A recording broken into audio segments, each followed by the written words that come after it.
Hello friends, welcome to குட்டி sweet kitchen. இன்றைக்கி நம்ம மாங்காய் சாதம் எப்படி செய்யலான்றதை பார்க்கலாம். 2 டீஸ்பூன் கடலைப்பருப்பு, 2 டீஸ்பூன் உளுத்தம்பருப்பு, கருவேப்பிலை, 2 காஞ்ச மிளகாய், 3 பச்சை மிளகாய், ஒரு பெரிய சைஸ் மாங்காய் ஒன்று எடுத்துக்கிறோம். இந்த மாங்காவை நல்லா கழுவிட்டு நல்லா சீவிக்கோங்க ஃபுல்லாக. இப்போ ஒரு பாத்திரத்தில் எண்ணெய் ஊற்றிக்கோங்க. வச்சு இந்த கடலைப்பருப்பை போட்டுருங்க. கடலைப்பருப்புக்கு அப்புறம் உளுத்தம் பருப்பையும் போட்டுருங்க. நல்லா வறுத்து விட்டுருங்க. அப்படியே கடுகு சீரகத்தையும் நம்ம ஆட் பண்ணிடலாம். இது நல்லா பொரிஞ்சு வந்துட்டு அப்புறம் நம்ம கருவேப்பிலை, காஞ்ச மிளகாய், பச்சை மிளகாய் இதை போட்டு நல்லா வதக்கி விட்டுக்கோங்க. நல்லா பொரியட்டும். இப்போ நம்ம ஒரு 1/4 டீஸ்பூன் அளவுக்கு பெருங்காயத்தூள் சேர்த்துடலாம். நல்லா வாசனையாக இருக்கும், டைஜஷனுக்கும் ஹெல்ப் பண்ணும். உப்பு போட்டுக்கோங்க தேவையான அளவு. மாங்காய் சாதம் புளிப்பாக இந்த சம்மருக்கு ரொம்ப சூப்பராக இருக்கும், டெலிஷியஸாக இருக்கும். அந்த சீவி வச்சுருந்த மாங்காவையும் ஆட் பண்ணிக்கோங்க. இப்போ நல்லா மிக்ஸ் பண்ணிக்கோங்க. இப்போ 1/4 டீஸ்பூன் அளவுக்கு மஞ்சத்தூள் போட்டுருங்க.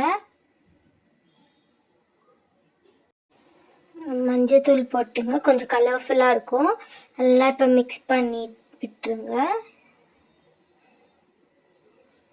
இது ப்ரெக்னென்ட் உமன்ஸ், அதுக்கப்புறம் அந்த கிரேவிங்ஸ் எல்லாம் இருக்கும்ல, உங்களுக்கு புளிப்பு சாப்பிட்ணுன்னு அதுக்காக செஞ்சு கொடுக்கலாம் நீங்கள் வீட்டில். கர்ப்பிணி பெண்களுக்குலாம்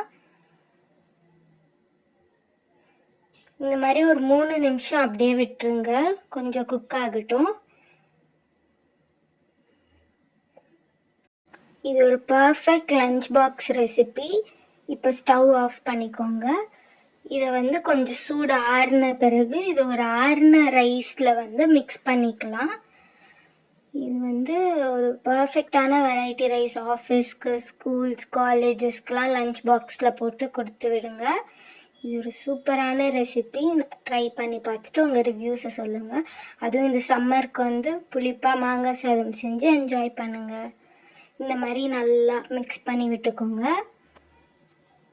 அப்படியே கொஞ்சம் கொஞ்சமாக நம்ம பண்ண தொக்கை அப்படியே பார்ஷியலாக ஆட் பண்ணிகிட்டே இருங்க. ஒரு பாயிண்டில் உங்களுக்கே போதும்னு தோன்றப்ப அந்த தொக்கு நிறைய ஆயிட்ட பிறகு ஸ்டாப் பண்ணிக்கோங்க. இந்த மாதிரி ஒயிட் ரைஸே தெரியக்கூடாது, நிறையா போட்டு மிக்ஸ் பண்ணிக்கோங்க.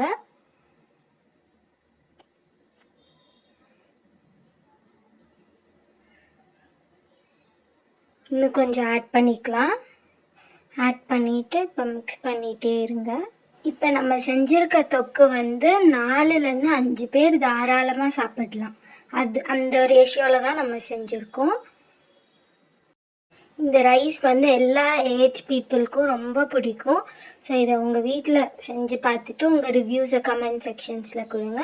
இன்னும் ஏதாவது ரெசிபீஸ் உங்களுக்கு வேணும்னாலும் சஜஸ்ட் பண்ணுங்கள், நாங்கள் அதை செஞ்சு வீடியோ போடுறோம். பார்த்திங்களா, இப்போ சூப்பராக ரெடி பண்ணியாச்சு, மிக்ஸ் பண்ணியாச்சு. இப்போ நம்மளோட மாங்காய் சாதம் ரெடி. கண்டிப்பாக இந்த ரெசிபியை வீட்டில் செஞ்சு பார்த்துட்டு உங்கள் ரிவ்யூஸை சொல்லணும். தேங்க்ஸ் ஃபார் வாட்சிங். Like, share and subscribe our channel.